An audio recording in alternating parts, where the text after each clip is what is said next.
आज हम बिंदु आवेश के कारण विद्युत विभव पढ़ते हैं। जिस प्रकार हमने बिंदु आवेश के कारण विद्युत क्षेत्र की तीव्रता पढ़ी थी, E is equal to F upon Q nought, याद कीजिए, जिसका सूत्र आया था E is equal to K Q upon R square. अर्थात विद्युत क्षेत्र की तीव्रता आवेश के समानुपाती और दूरी के वर्ग के व्युत्क्रमानुपाती होती है। इसी प्रकार हम विद्युत विभव पढ़ रहे हैं। माना कि एक Q आवेश है, धनात्मक आवेश है ये। इससे Rp दूरी पर बिंदु P पर हमें विद्युत क्षेत्र के लिए विद्युत विभव का मान ज्ञात करना है। तो यहां से हम एक धनात्मक आवेश को अनंत की ओर ले जा रहे हैं। विद्युत विभव में जो हमने विद्युत विभव की परिभाषा में हम एक एकांक धनात्मक आवेश को अनंत से और अभिष्ट बिंदु तक लेके आए थे, याद कीजिए। तो वहां जब हमने पिछले वीडियो में विद्युत क्षेत्र से विद्युत विभव को पढ़ा था, तो दो बिंदुओं के मध्य विभवांतर VB minus VA is equal to minus integration A to B E vector dot DL vector विद्युत क्षेत्र का रेखीय समाकलन प्राप्त हुआ था। अब यहां हम क्या कर रहे हैं कि आवेश को, एकांक धनात्मक आवेश को अभिष्ट बिंदु से अनंत की ओर लेके जा रहे हैं। अर्थात जो हमारी विद्युत क्षेत्र की तीव्रता की दिशा है, उसी के अनुदिश हम चल रहे हैं। तो हमने संपूर्ण जो हमारा पथ है उसे छोटे छोटे अल्पांशों से मिलकर बना हुआ मान लिया है। माना कि वो अल्पांश dl है, लेकिन हम जब दूरी के सदिश के रेस्पेक्ट में लेंगे तो dl वेक्टर को हम dr वेक्टर भी लिख सकते हैं।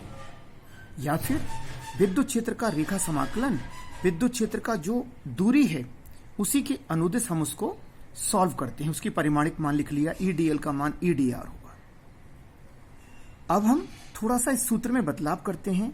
जैसे A को हमने कहां लिया है, अनंत पर लिया है, लेकिन हम इसको उल्टा लिखें तो ये हो जाएगा V अनंत से लेकर और VP तक, ठीक है। और ये हो जाएगा माइनस, अभी हमने क्या चिन्ह नहीं बदला है तो इसकी लिमिट को चेंज कर दिया।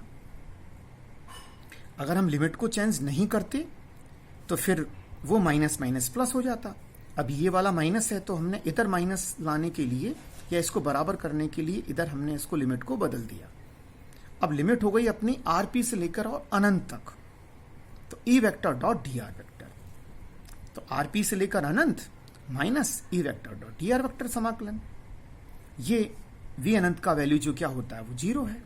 तो माइनस का Vp is equal to minus Rp से लेकर और अनंत के क्यू E का वैल्यू हमने पुट कर दिया K Q upon R square. तो Q 4 pi epsilon nought R square, dr का वैल्यू dr।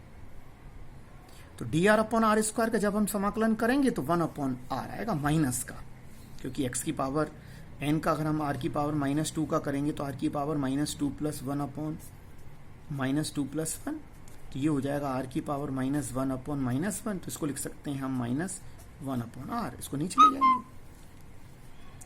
यहां हमने लिमिट यूज में ले ली, उच्च सीमा यानी कि अपर लिमिट इनफाइनाइट पहले यूज में ले लिया, माइनस को कॉमन ले लिया हमने।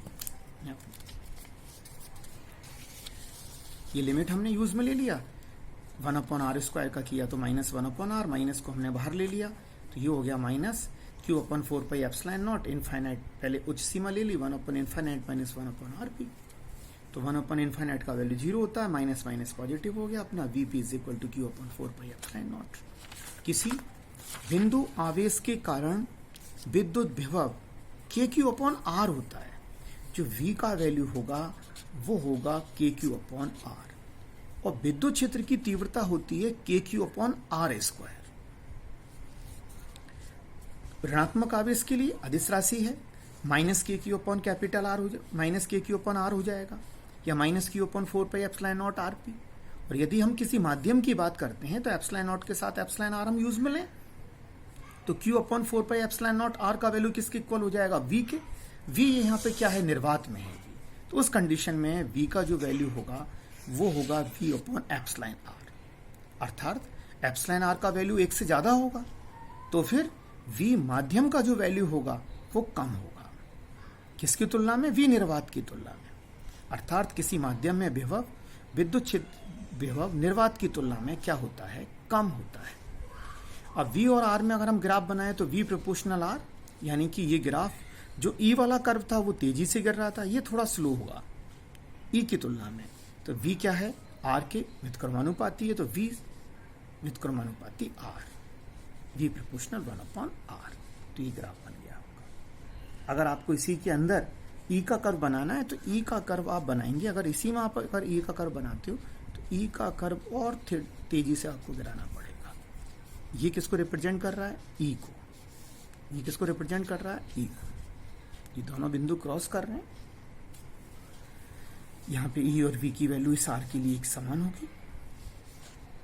और अब स्पष्ट हो गया अपना कि बिंदु आवेश के कारण विद्युत क्षेत्र की तीव्रता KQ/R² होती है और बिंदु आवेश के कारण विद्युत विभव KQ/R होता है।